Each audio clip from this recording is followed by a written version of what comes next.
You know what the number one show on Netflix is? No. Nobody wants this. Oh, maybe actually. I've heard that people are I really into just that. watched it and it was ranked number one. What's that? It's like a thing with Kristen Bell, right? Kristen Bell is Oh, in that rom-com I saw. Yeah.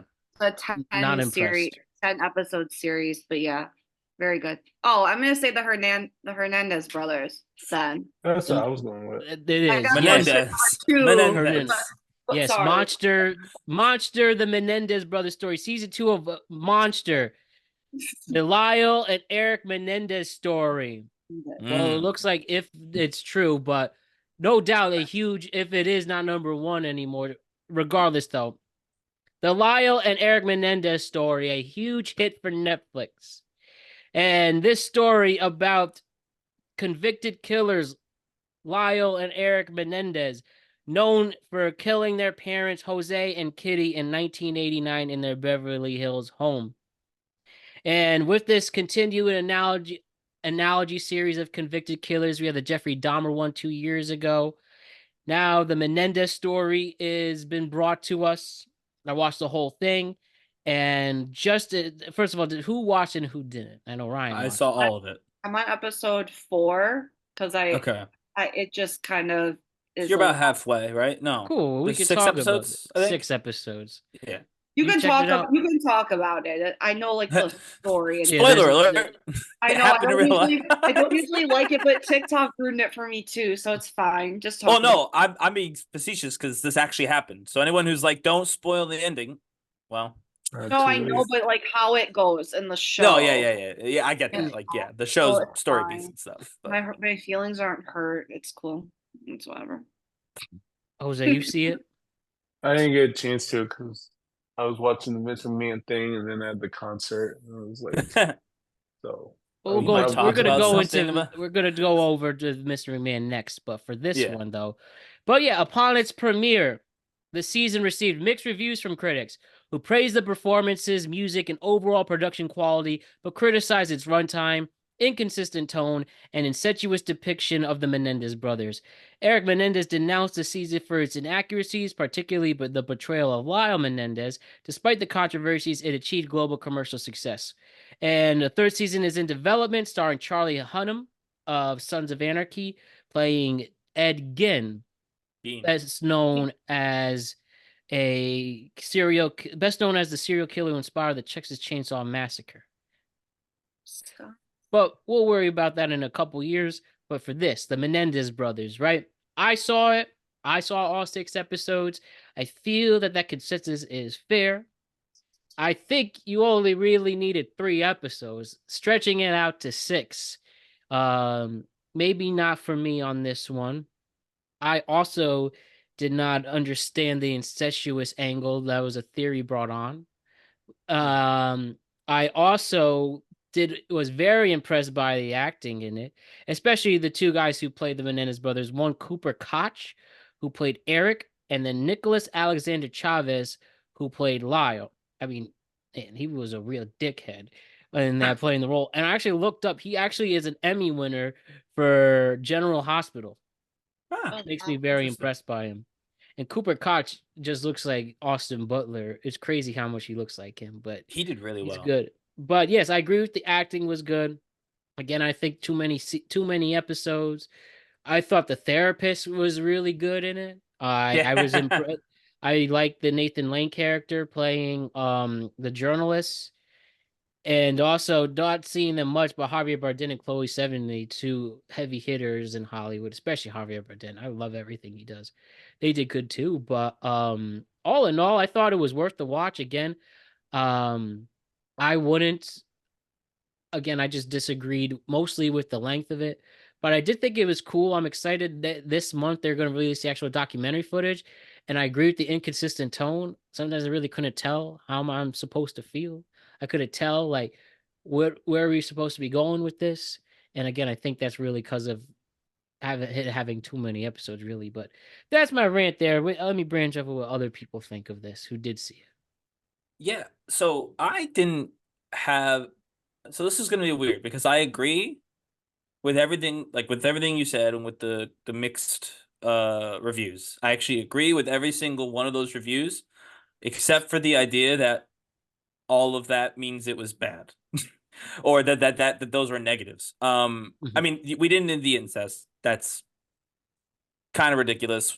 That didn't happen. I think we would have heard about that. They would have used that to try and get them, the lethal injection or whatever, in that first case. So Yeah. the fact that the prosecution never brought it up, it was just a side character as one of like 100 theories in what there's like two scenes that even hinted at it. And so like it wasn't a big thing. I think it was quite literally put in there to make people talk about it on Twitter. And so I guess good job, Ryan Murphy. You did that. But for the tone shifting, I kind of liked that personally. I saw each episode as being its own thing, like standalone. Every time an episode ended and a new one began, I basically tried to forget about the last episode. I didn't try and connect a through line of, okay, here's what they do. Every single, because the point is, how I saw it was that the reality of what happened, only four people know. Two of them are dead, and the other two are not saying. And Mhm. so the fact that everything is crazy and that sometimes you've got this wildly violent version, sometimes you've got this Yeah. kind of cute version of the family, sometimes the family are monsters, sometimes the family are heroes. The fact that there's so many different ways that it looks on screen, that each episode tells the same story differently over and over and over again. Sometimes within an episode, it tells the same story differently, was, I think, to me, capturing the whole like vibe of everyone's probably lying about something, but what is everybody lying about? And what does that mean for the case of, Lyle and Eric Menendez? So I actually really enjoyed that part of it. I thought that it really did help capture a vibe. It was long. I won't disagree with that.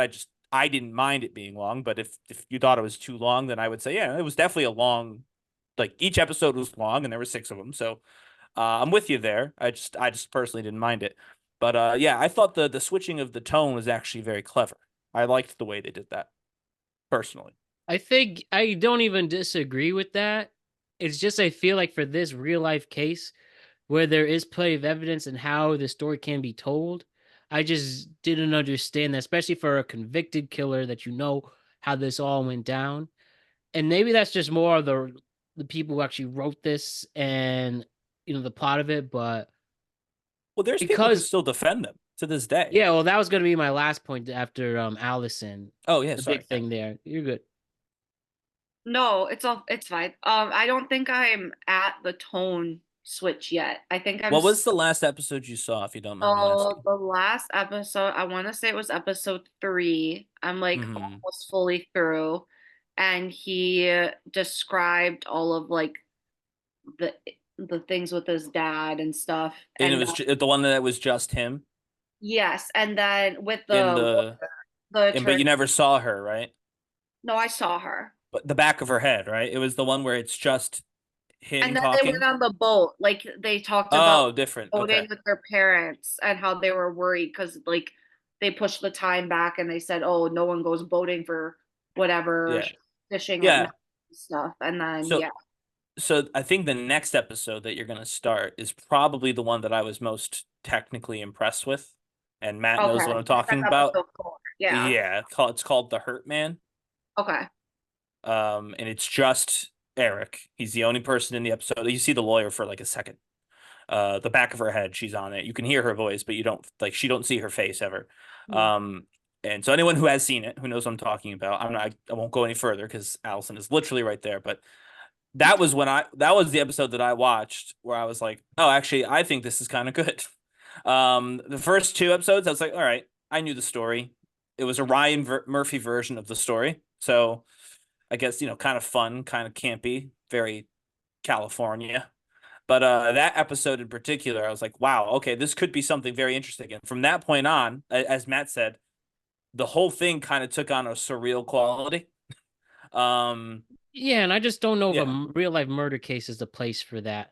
That's if it's fiction, sure. I go mean, that. I get what you're saying in terms of, in respect for the victims, right?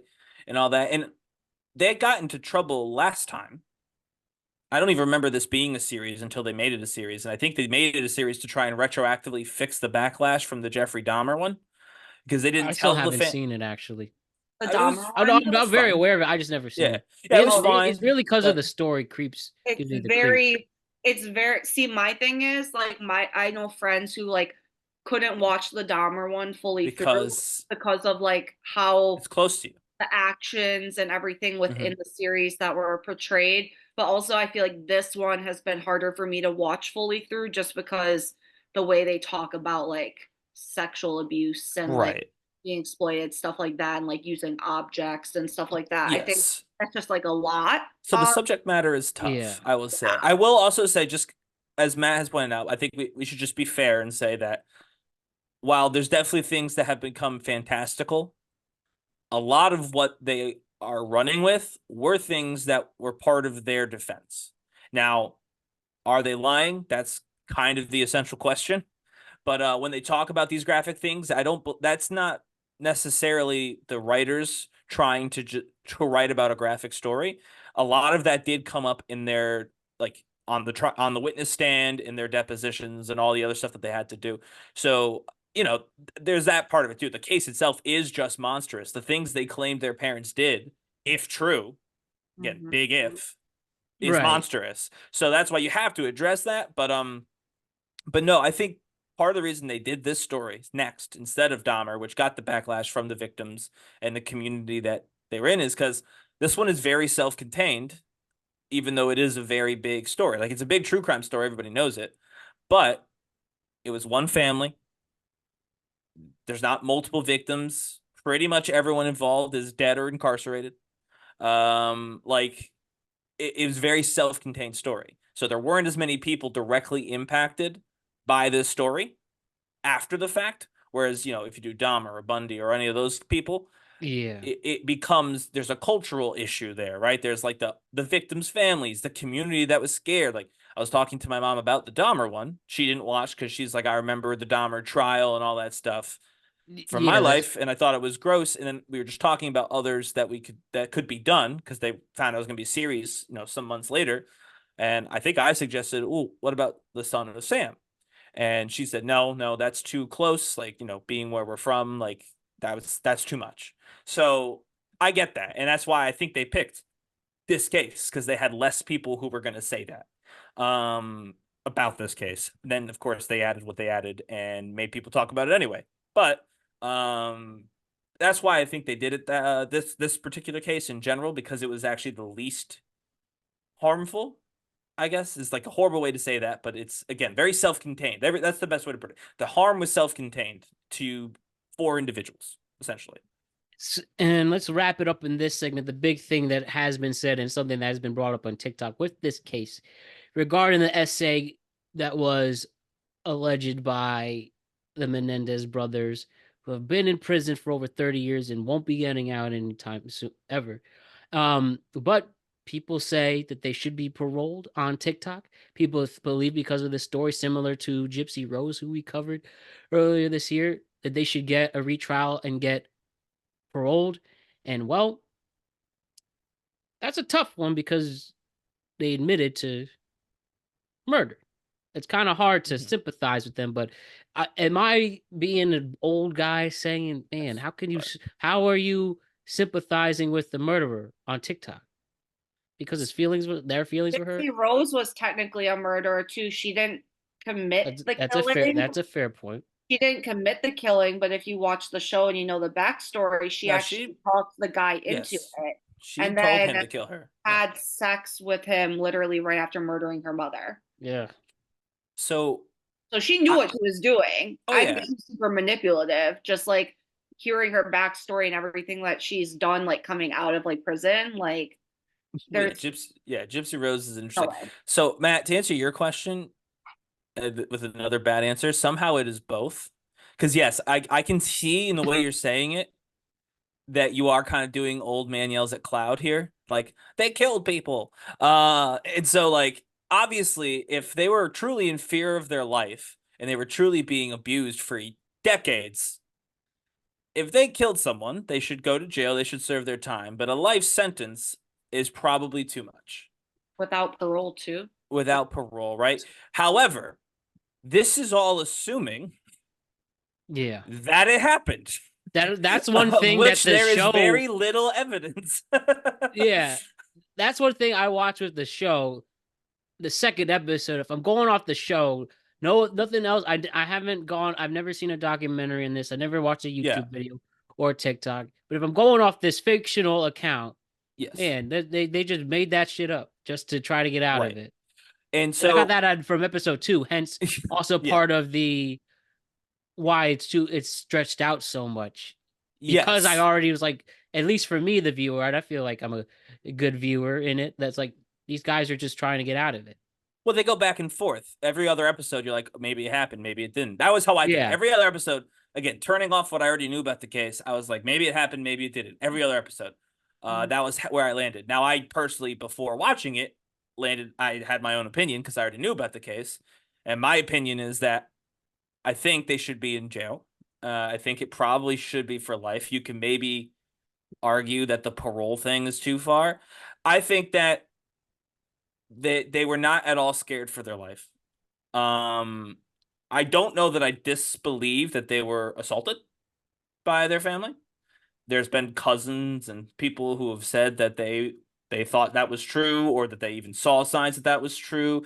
Again, that could be lying for money and stuff. I get all that, but I'm actually I actually don't disbelieve that something may have happened. I don't think it's to the extent that they said it was necessarily, but I wouldn't be surprised if the growing up in that household wasn't, a lot of fun. But they weren't scared of their parents. I don't believe that that's I don't think that that's correct. I don't believe you could possibly make the case based on the evidence that they had that they were actually, there was ever a plan by their parents to kill them. I don't think they were in fear for their lives because their parents had no intention on killing them. So, yeah, realistically, they probably should stay in jail. But doesn't mean they weren't, doesn't mean they weren't hurt people.